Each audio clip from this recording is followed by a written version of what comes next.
Hello, good morning everyone. Welcome to Alki News. Alya Rifky will accompany you to 5 minutes forward. Our today's story is about New Zealand's Unveils base border opening plane. Before we start, let's take a look at the video first. This is a really important day for New Zealand. We define so much of ourselves by our connection to the world, and New Zealand is in high demand. It's not just, of course, our family and friends that want to come home. New Zealanders want to reconnect, and our exporters in particular want the freedom to be able to go into those export markets that are so valuable to us. So this is a very important milestone for New Zealand. But let me emphasise, it is a milestone we are ready for. Look, we have no intention of changing these dates. We want people to be able to plan. And as you can see, even with the additional variant that's being discussed at present, of course, that is where boosters still play a role. We have two categories of tourists in New Zealand, those that can come visa-free and those that require a visa. So tourists from visa-free countries, of which there are a large number, they can start coming from July. Those who require a visa will be, we anticipate, October. As the data we got, Jacinda Ardern, Prime Minister of New Zealand, informed that vaccinated citizens in Australia can go home from 27 February without needing to undergo said mandatory hotel quarantine. But people will still have to self-isolate for 10 days, but can do so at home.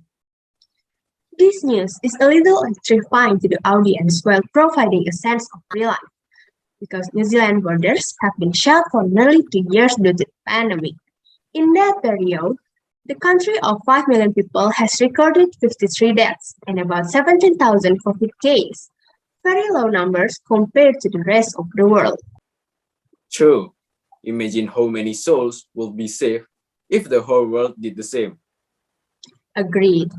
But while the closed border policy has been popular domestically, New Zealanders overseas said it had made it near impossible to go home. And the reason is huge demand for hotel quarantine spots shut many Kiwis out.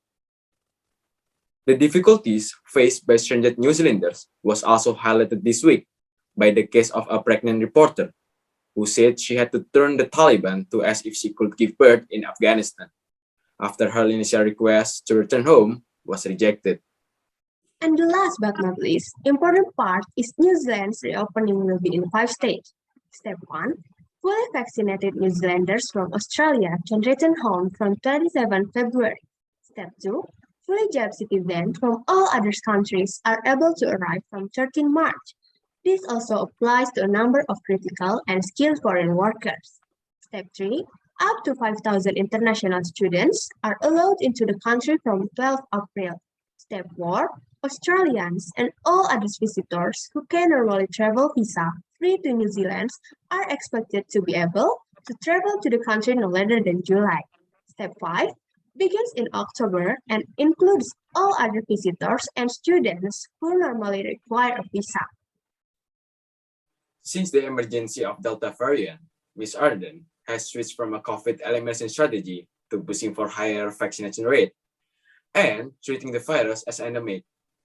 It is thought that about 94% of the country population over the age of 12 is fully vaccinated, and 56% of eligible people have had their booster. Maybe that's all we can tell you this morning. Thank you for giving us so much attention. Have a good day all.